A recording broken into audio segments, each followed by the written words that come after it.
What's going on, guys? Welcome to the channel. Today we're going to answer a question I've been getting a lot, and that is how to wire in these headlights. Specifically, the ring in the headlights. Now, between these headlights and Don's headlights, which I'll put a picture up now, they both have the same thing going on. This one has this light up LED ring right here on both sides that ties into your marker light. And on Don's, he has the same thing going on, but it's just right here in the bottom of the headlight. And they wire in the same, but at the same time, there's one detail that I did on mine that he didn't do on his, and there's a reason for that. We'll get into that. So what you're going to need, and it's simple, is I'm trying these. These are like a solder heat shrink. This is a female spade, and that's a male spade. You don't crimp these, supposedly. You just solder them. Or not solder them, heat them up, and they'll solder themselves. I've never used them, but I figured I'd give them a try. Especially in our area, we live on the coast, about 2 minutes from the beach, so you can imagine the salt water and corrosion and everything up here is pretty aggressive. It's very important to get these things sealed up and get good connections. That's another reason why you don't use the devil's connector itself, which is the scotch lock.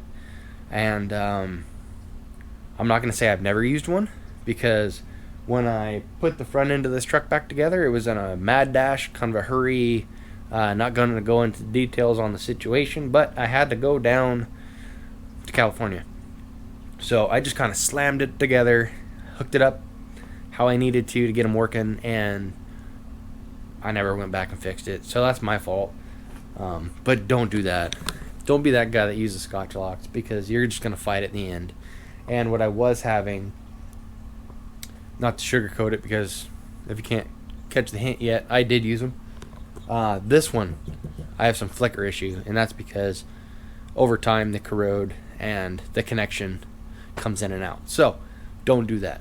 Do this. We need to get this light out of here and get started. So these Dodge lights are super simple. If you've never taken one out before, there's two 10 millimeters right here, one here, one there, and then there's going to be a third one right here, and you get into that through this little window. Pop that little window out like so, and you get in there, and you can see it right there. It's a stud with a nut, so you're going to want to deep well the shallows. Barely cuts it.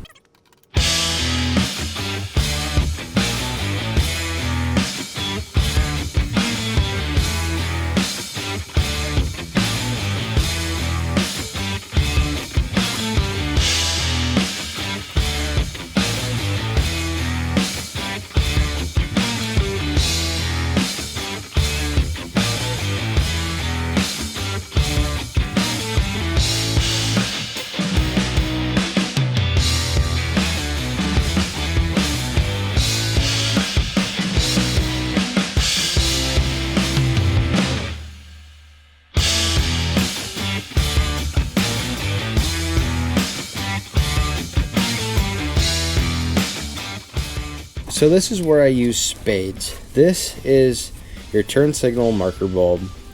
As you can't get into the back of the headlight assembly itself, because this goes right into it, to tap into that with your white and black wire that comes with the headlight. So that's what you're going to have to do here. And you're going to notice I cut one.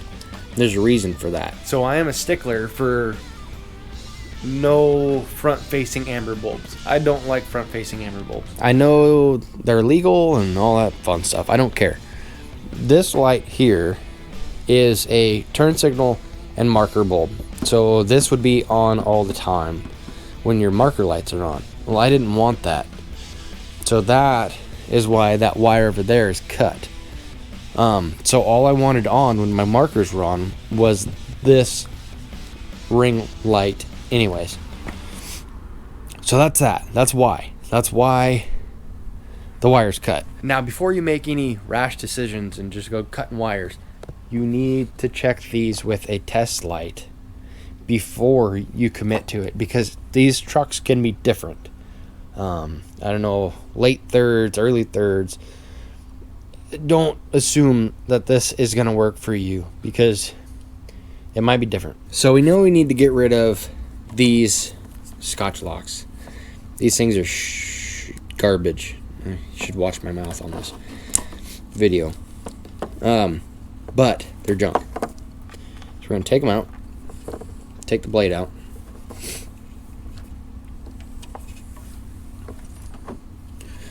Might as well just cut it off. I don't know why I'm being nice to it. Take that off.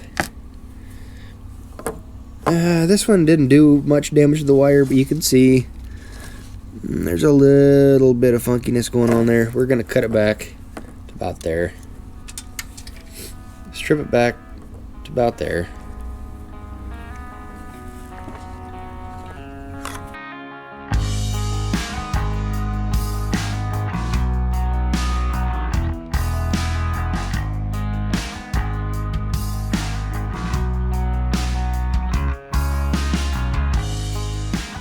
So there's one. Now the solder melts. I don't know if you guys saw that, but the solder melts, goes in the wire, makes a nice connection. This shrinks down. There's glue in it, so it really seals your connection there as well. Now, we're going to want to do the same here with our black. Take that apart. Take the blade out.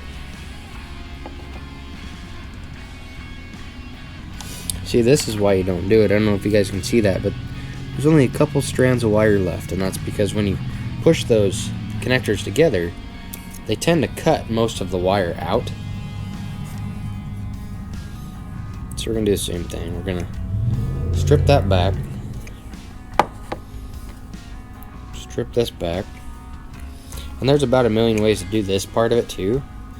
And I'm sure you guys in the comments are going to tell me about it and how this is not the way you would do it, but sorry to say it, it's the way I'm doing it.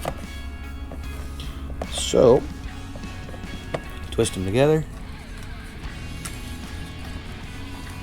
Take our little heat shrinker, I'm going to put it on there.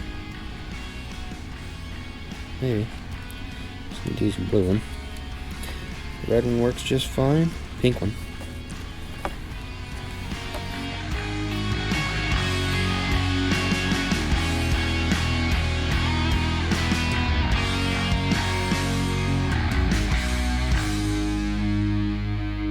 And there we have another one. We have another good solder connection with our little spade there. So just to go over this again, so this is the factory connector. Obviously, this is the marker light. This is the same sort of setup. Actually, this is the factory one. So we have 3 wires coming out of it.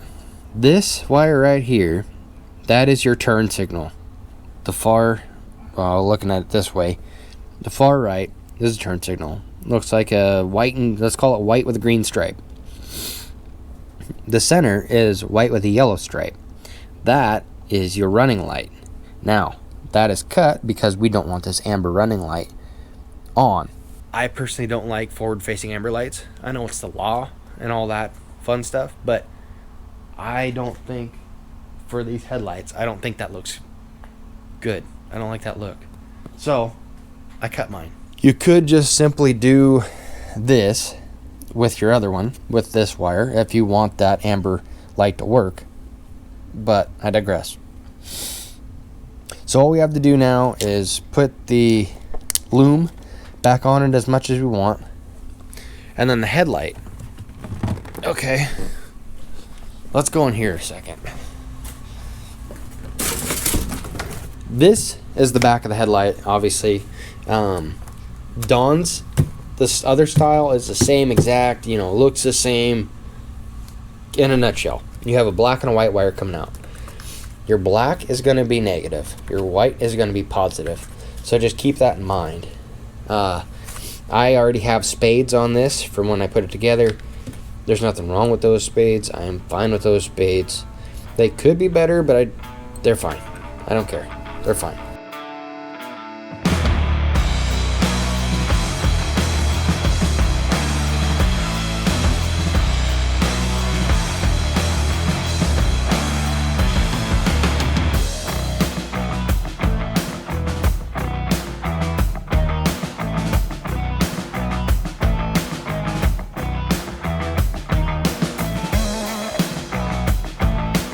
Now, one other little simple thing, I try to avoid big gaps like this. If I would have just set it there and tightened them up, I would have had that huge gap there. I like to push in on the headlight as I tighten it up.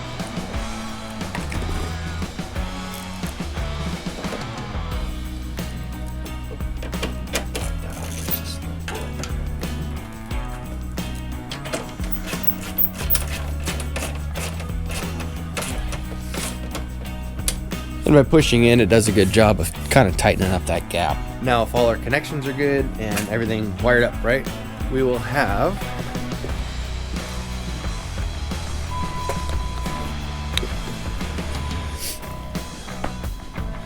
the hoop slid up. I need to rebuild these headlights so bad. So there's two burnout there. I'm not going to try to hide that from you guys. Two burnout there. And I think there's one burnout in this upper corner. But that's different. We're going to do that a different time. So that's that, guys. That's wiring them in. I'm hoping it helped the multiple people that asked me about it. Hope they see this. It's really simple and quick reminder. I know I said it a couple times, but I really want to pound the fact home that wiring these in and Dawn's in were the exact same, except for Dawn's being the factory setup, the factory style. We left the amber marker light hooked up, but that's the only difference. They have the same white and black wire. You treat those the same. Black's negative, white's positive. You just get a different effect with the lighting. No worries. And I mean, I could keep going on and on and on. But the map gas. So I don't have a heat gun. And a lighter was just not cutting it. So if you're going to use that, take your time. Go slow. Don't burn it. Don't catch it on fire. Don't do anything crazy. Don't try to go too fast. Take your time. Be patient. So with that, guys, I hope this helped you out. If you are kind of in the middle of putting a set of these on your truck, or if you're thinking about ordering a set and don't know how to hook them up, whatever it may be, hope it helped you out. If you have any more questions about anything, let me know in the comments, or there's an email. My email is tied to this channel somewhere. I don't remember where, but if you can find it, send it over. With that being said, I hope you guys enjoyed, and we will see you on the next one.